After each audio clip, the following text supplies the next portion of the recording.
From CPAC DC, Why We Need New Federal State of China. By Kelly John Walker.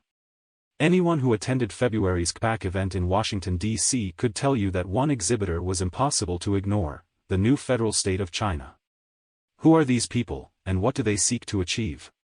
NFSC is perhaps America's greatest anti-CCP ally. In the Cold War against the CCP on June 4, 2020, the new federal state of China launched in New York City with one overarching goal: take down the Chinese Communist Party. Yet, these freedom-seeking people encountered an America that has been infiltrated by the evil communist regime they came here to escape. America is not the beacon of freedom it once was, but a base of 500 million supporters desperately want to see our country resume the mantle of world leader and champion of liberty.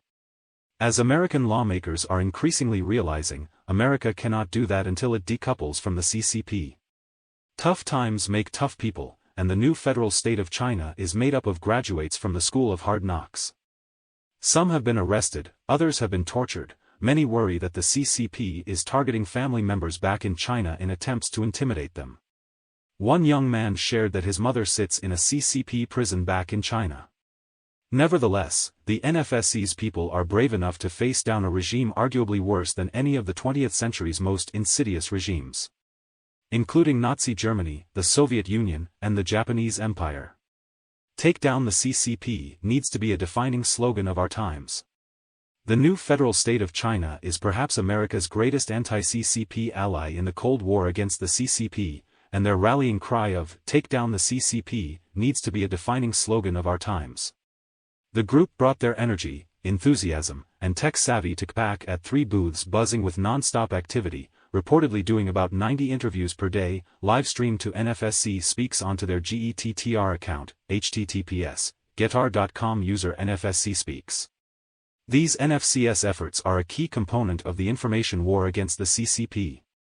Guests included congressmen, heads of state, NGO leaders, independent news organizations, journalists, prominent dissidents from all over the world, and more.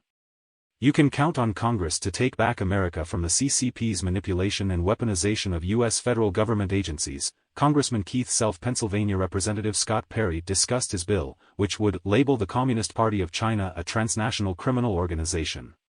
He also pointed out the importance of separating the CCP from the Chinese people, who want to be free. The Communist Party is not the friend of the United States of America, he added. Texas Representative Keith Self shared his conviction that you can count on Congress to take back America from the CCP's manipulation and weaponization of U.S. federal government agencies. I think we will do that through the Select Committee on the CCP. We've got to find the facts, we've got to lay out the case, and then we've got to move forward. MyPillow founder, Mike Lindell, said during his interview that he will share NFSC's call for an investigation into the CCP's lawsuits against Mr. Miles Guo. Using America's top law firms and proxies within the DOJ and FBI, I'll take what I'm hearing from you, I'll get it before Jim Jordan and Kevin McCarthy. We're behind everything you're doing. We're not going to deny any righteous people that are speaking the truth like the NFSC, said Washington Times Holdings chairman, Michael Jenkins. We're happy to meet your leader and founder to discuss what are the facts, and I'm sure you'll help enlighten the public. While in D.C., NFSC representatives visited a D.C. studio for a live interview with Grant Stinchfield on Real America's Voice. The CCP is so scared right now, said NFSC co-host, Princely, after the interview. Grant Stinchfield is amplifying our voice to expose their corruption to the world. The weapons of NFCS's warfare are not rifles and grenades, but information. In the war against the Chinese Communist regime, NFSC is the modern-day equivalent of the French resistance that opposed Nazi aggression and the occupation of Europe. With over 500 million followers, NFSC operates all over the world, including in China. Some are even providing intelligence from within the government and military. Unlike the freedom fighters of the past, however, the weapons of NFCS's warfare are not rifles and grenades, but information. China took an early lead over the U.S. in the information and political warfare arenas. If we are to avoid a hot war with China, the U.S. must take back control of the narrative, win back hearts and minds, and, perhaps most importantly, heal the division the CCP has purposely exacerbated within our society and between our political parties.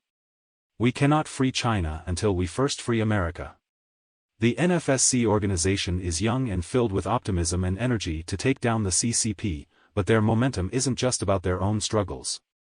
As NFSC representatives will tell you, we cannot free China until we first free America. The testimonies and information these people have to share are key to restoring the greatness and independence of the people of the US and the governance we all deserve.